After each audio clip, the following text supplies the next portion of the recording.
শোনা যাচ্ছে রাষ্ট্রপতিকে সরানোর জন্য জুলাই সন্ত্রাসীরা আবারও বঙ্গভবনের উদ্দেশ্যে যাত্রা শুরু করতে যাচ্ছে।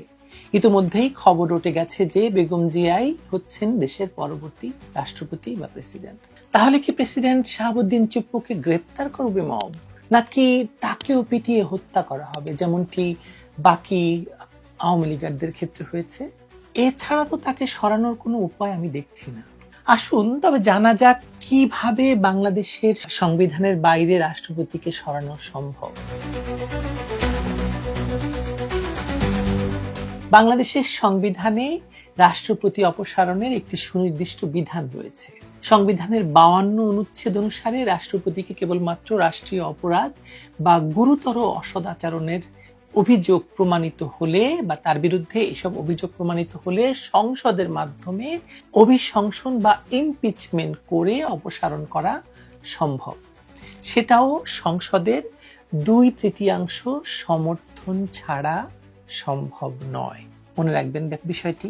কিন্তু এখন তো দেশের সংসদ নেই, তাহলে এ পরিস্থিতিতে অভিশংসন নয় বরং চাপ, হুমকি এবং বিশৃঙ্খলার মধ্য দিয়ে রাষ্ট্রপতিকে পদত্যাগে বাধ্য করা যেতে পারে। যেমনটি আমরা জানি বিচারপতি সাইমের ক্ষেত্রে হয়েছিল, তাকে বন্দুক দেখিয়ে পদত্যাগে বাধ্য করেছিলেন জেনারেল জিয়াউর রহমান নিজে, একই সঙ্গে তারপরে প্রেসিডেন্ট, সেনাপ্রধান এবং প্রধান সামরিক আইন প্রশাসন হয়েছিলেন।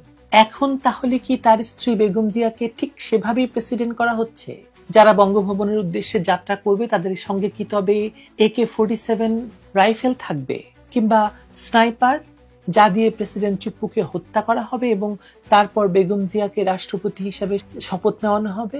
কোন সংবিধানের আওতায় তিনি শপথ নেবেন বলুন তো? নতুন সংবিধান? বিএনপি কি এ বিষয়ে এখনো কিছু বলেছে? এই যে গত 2-3 দিন ধরে বেগম জিয়া রাষ্ট্রপতি হচ্ছেন, প্রেসিডেন্ট চুপ্পুকে সরিয়ে দেওয়া হচ্ছে, এই সব খবর তো জাতীয় পত্রিকায় এসেছে। আমি ইত্তেফাকের একটি রিপোর্ট দেখলাম। এর বিরুদ্ধে বা এ নিয়ে কি বিএনপির মতো এত বড় একটি দল কোনো রাগ এড়েছে? আমি শুনিনি।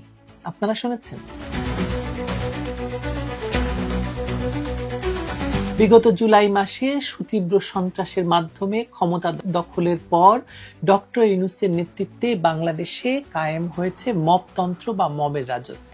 মবের রাজা ইউনূস আর মব বাহিনী যখন যাকে পারছে খুন করছে, ধর্ষণ করছে, লুট করছে, দেখার কেউ নেই, বাধা দেওয়ারও কেউ নেই। বিগত জুলাইয়ের আগেও দেশে রাজনৈতিক বিরোধ নিষ্পত্তির উপায় হিসাবে নির্বাচন, আদালত কিংবা সংসদ কার্যকর ছিল। কিন্তু বিগত 1 বছরে, মানে এই জুলাই টু জুলাই, গভর্নমেন্টের বদলে তৈরি হয়েছে মবমেন্ট। এটি একটি নতুন বিকৃত সরকারি সংস্কৃতি, মবমেন্ট সংস্কৃতি। মুখে মুখে বিএনপি বা সরকার এই মব সন্ত্রাসের বিরুদ্ধে বললেও তারা যে ইউনূস সরকারের সঙ্গে মব বাজিতে অংশীজন, সেটা প্রমাণ করার জন্য শয়ে শয়ে উদাহরণ দেওয়া দরকার নেই আমার মনে হয়। তাই সেদিকে আমি যাব না। এই মবতন্ত্রের সমান অংশীদার বিএনপি, জামায়াত, এনসিপি, হেফাজত, চরমোনাই, বাম রাজনৈতিক দলগুলো, মাহমুদুর রহমান মান্নার দল, ইভেন মুজাহিদুল ইসলাম সেলিমের কমিউনিস্ট পার্টি এবং জোনায়েদ সাকির দল, সকলেই এই মবতন্ত্রের সমর্থক, অংশীদার এবং উপকারভোগী নয় কি? এবার তাদের সকলের টার্গেট রাষ্ট্রপতি মোহাম্মদ শাহাবুদ্দিন। নির্বাচিত রাষ্ট্রপতি হলেও তাকে রাজনৈতিকভাবে নিরপেক্ষ ভাবতে অস্বস্তি বোধ করছে এই সকল পক্ষ। কারণ তিনি দৃশ্যত আওয়ামী লীগের ছায়া থেকে উঠে এলো, দায়িত্ব নেওয়ার পর থেকে বেশ কিছু বিষয়ে স্বাধীনতা দেখিয়েছেন, কিন্তু সেটা মেনে নেওয়ার মতো রাজনৈতিক পরিপক্কতা তো এই জুলাই সন্ত্রাসীদের কারোরই নেই। আসলে এই কালেকটিভ ম্যাডনেস সকলকেই, মানে দড়িকে সাপ ভাববার মতো, যে কোনো তুচ্ছ কারণে তারা মনে করছে যে এই বুঝি আওয়ামী লীগ এলো আর তাদের ক্ষমতা কেড়ে নিল। সবাই ভাবছেন তাই। আবার তাদেরকে একে একে জেলে যেতে হবে এই ভয় তাদের আছে। কারণ আওয়ামী লীগ ক্ষমতায় থাকলে এতদিন এদের বেশিরভাগই, যাদেরকে আপনি দেখছেন এখন, ডক্টর ইউনূস সহ তার আশেপাশে যারা আছেন, বেশিরভাগেরই জায়গা হতো কারাগারে। আর যারা ছিলেন, যারা ইউনূস ক্ষমতায় আসার পরে জেল থেকে মুক্তি পেয়েছেন, কারাগার থেকে মুক্তি পেয়েছেন, তারা তো আসলে কারাগারেই থাকতেন, তাই না? এই 1 বছর তাদের কারাগারেই কাটতো। একাধিক সূত্রে জানা যাচ্ছে যে রাষ্ট্রপতির পদত্যাগের দাবিতে ঢাকায় মব জড়ো করার পরিকল্পনা প্রায় চূড়ান্ত হয়ে গেছে।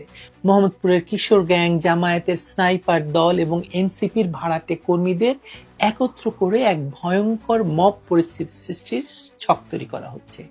এও শোনা যাচ্ছে যে এ কারণে ইতিমধ্যেই অতিরিক্ত সেনা মোতায়েন শুরু হয়েছে বঙ্গভবনে।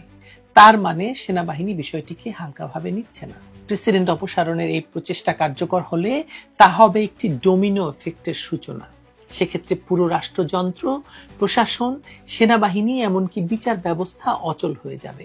এমনকি দেশের মধ্যে যে নীরব গৃহযুদ্ধ এতদিন চলছিল 1 বছর থেকে, মানে জুলাই টু জুলাই, রাজনৈতিক, সামাজিক এবং আদর্শিকভাবে, তা এখন থেকে প্রকাশ্য এবং ভয়ঙ্কর রূপ গ্রহণ করবে। ক্ষমতা দখল এবং লুটেপুটে খেতে হলে এমনতর অস্থিরতার জন্য বহু পক্ষই এই মুহূর্তে আসলে প্রস্তুত এবং তাদের নিজস্ব অস্ত্রে শান দিচ্ছে।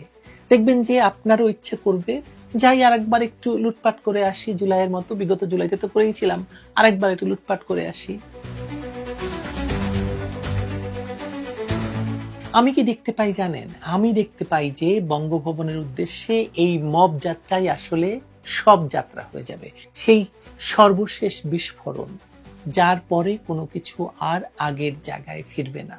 যারা মনে করছেন এই সরকারের পরে বিএনপি ক্ষমতায় ফিরবে, তারা হয় অতিমাত্রায় আশাবাদী, নয়তো বড় রকমের আত্মপ্রবঞ্চনায় ভুগছেন। আমি নির্বাচন নিয়ে আলাদা একটি এপিসোড করব, সেটি আপনারা দেখবেন আশা করি। কারণ রাষ্ট্র যদি সম্পূর্ণভাবে ভেঙে পড়ে, তাহলে সেই শূন্যস্থান পূরণ করার ক্ষমতা কারোরই নেই, না বিএনপি, না ইউনূস গোষ্ঠী, না অন্য কারো। দেশটা তখন দখল করে ফেলবে কারা জানেন? ধর্মবাদী জঙ্গিরা, অথবা যাদের কাছে বেশি AK-47 আছে তারা। আর এই যে বেগম জিয়াকে রাষ্ট্রপতি বানানোর যে ফাঁদ পাতা হয়েছে, তাতে বিএনপি পা দিলে বেগম জিয়া গতকালও যে অবস্থানে ছিলেন, আপসীর নেত্রী হিসেবে পরিচিত ছিলেন, তার সবটাই এই পাতা ফাঁদে পড়ে বেগম জিয়া এবং বিএনপি তাদের ক্ষমতার আম এবং ছালা সবই হারাবে। যারা শেখ হাসিনাকে সরিয়েছে তারা বেগম জিয়াকে সরাতে পারবে না মনে করছেন? শেখ হাসিনাকে সরাতে তো লেগেছে 16 বছর, কিন্তু বেগম জিয়াকে সরাতে লাগবে মাত্র 16 ঘন্টা। 16 ঘন্টা, এর বেশি নয়। এই জুলাই সন্ত্রাসীরা কারো বন্ধু নয়, তারা কেবল ধ্বংস করতে জানে। দেশটাকে ধ্বংস করছে, বিএনপি নামক দলটাকেও ধ্বংস করে দেবে এই বেগম জিয়াকে প্রেসিডেন্ট বানানোর ধোঁয়া তুলে। এখনো পর্যন্ত বাংলাদেশের সেনাবাহিনী দেশের ক্রমবর্ধমান মবতন্ত্রকে ঠেকানোর কোনো কার্যকর পদক্ষেপ গ্রহণ করেছে বলে আমি দেখিনি, বরং তারা মবকে কোনো কোনো ক্ষেত্রে সহযোগিতা করেছে।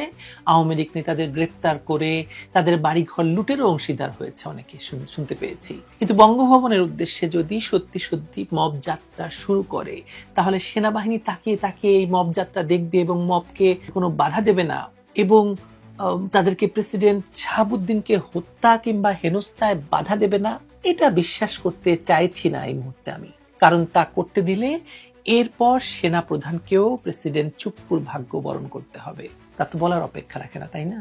সেনাবাহিনীও তো মূলত রাষ্ট্রেরই অংশ, সমাজেরই অংশ। যদি রাষ্ট্রই ভেঙে পড়ে, তবে তা থেকে সেনাবাহিনী নিজেকে রক্ষা করতে পারবে বলে মনে করেন? পারবে না। কু, পাল্টা কু, এবং শেষ পর্যন্ত খুনোখুনি রাজপথে নেমে আসবে। রাষ্ট্রপতি শাহাবুদ্দিনকে সরিয়ে দেওয়া মানে কেবল একজন ব্যক্তিকে অপসারণ নয়, বরং রাষ্ট্রের সাংবিধানিক ভিত্তিকে গুঁড়িয়ে দেওয়া। আমরা যদি এখনো ভাবি মব দিয়ে এই রাষ্ট্রীয় সিদ্ধান্ত নির্ধারণ সম্ভব, তাহলে এই দেশ আর রাষ্ট্র থাকছে না। তো এই বিরান রাষ্ট্রে আপনি, আপনারা কেউই আর বেঁচে পড়তে থাকতে পারবেন না। এবারের মব যাত্রা যদি সব যাত্রা না হয়, তাহলে এই রাষ্ট্র থাকবে না। রাষ্ট্রপতি তো থাকছেই না, বিএনপি থাকবে না, আওয়ামী লীগ তো নাই, থাকবেটা কি তাহলে? কি আবার ফিঙে পাখি চেনেন তো, যে কালো কালো পাখিগুলো, তারা নাকি প্রার্থনা করে গৃহস্থের ঘর পুড়ুক, আমি ছাই খাবো। এ কারণে বাড়িতে কেউ ফিঙে পাখি প্রবেশ করতে দেয় না। এটা যদিও গ্রাম্য এবং প্রচলিত প্রবাদ বা বিশ্বাস, কিন্তু আমার কি মনে হয় জানেন, একদল মানুষ সত্যি সত্যি বাংলাদেশকে পুড়িয়ে তার ছাই খেতে চাইছে। বঙ্গভবন পোড়া ছাই কিংবা মানুষ পোড়া ছাই কিছুতেই তাদের আপত্তি নেই, ছাই হলেই তাদের চলে যাবে আর কি। বাংলাদেশ পুড়বে, তারা ছাই খাবে। ভয়ঙ্কর অবস্থা আসলে। নিরাপদে থাকুন, ভালো থাকুন।